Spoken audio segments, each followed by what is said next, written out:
श्रीमन नारायण लक्ष्मी नारायण श्रीमन नारायण लक्ष्मी श्रीमन नारायण नारायण नारायण श्रीमन नारायण नारायण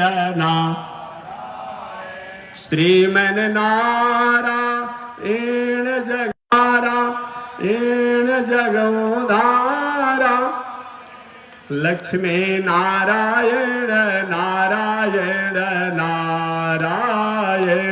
लक्ष्मी नारायण नारायण आग लगी आकाश में बरसन लगे अंगारो आग लगी आकाश में बरसन लगे संत नहीं होते जग में तो जल मरता संसार हो संत नहीं होते जग में तो जल मरता श्रीमन नारायण नारायण नारायण श्रीमन नारायण नारायण नारायण लक्ष्मी नारायण नारायण नारायण लक्ष्मी नारायण नारायण धर्म के जो 10 लक्षण बताए गए हैं उन 10 लक्षण में 2 की व्याख्या मैंने कहा धृति क्षमा दमो अस्तेयमो शौचमिंद्रे निग्रह धी विद्या सत अक्रोधम 10 धर्म लक्षणम। धार्मिक व्यक्ति की पहचान बताया गया है सबसे पहले धृति होना चाहिए धैर्य होना चाहिए दूसरा क्षमा होना चाहिए धृति क्षमा दमो तीसरा दम होना चाहिए इंद्रिय दमन होना चाहिए धृति क्षमा दमो अस्ते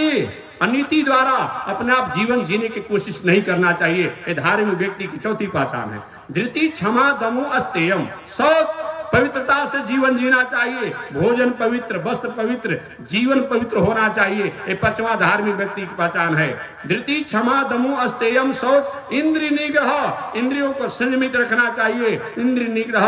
धी बुद्धि से विचार करके तब कार्य करना चाहिए विद्या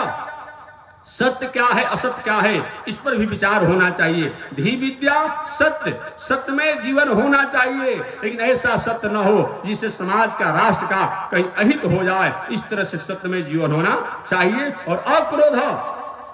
कहीं अपने आप बताया गया है तो अक्रोध अर्थात अपने लाभ और समाज को नुकसान पहुंचाने के लिए क्रोध नहीं करना चाहिए लेकिन जिस क्रोध से समाज का राष्ट्र का कहीं कल्याण हो रहा हो वहां थोड़ा कड़ा भी होना चाहिए इस तरह 10 धर्म के लक्षण हैं इनकी व्याख्या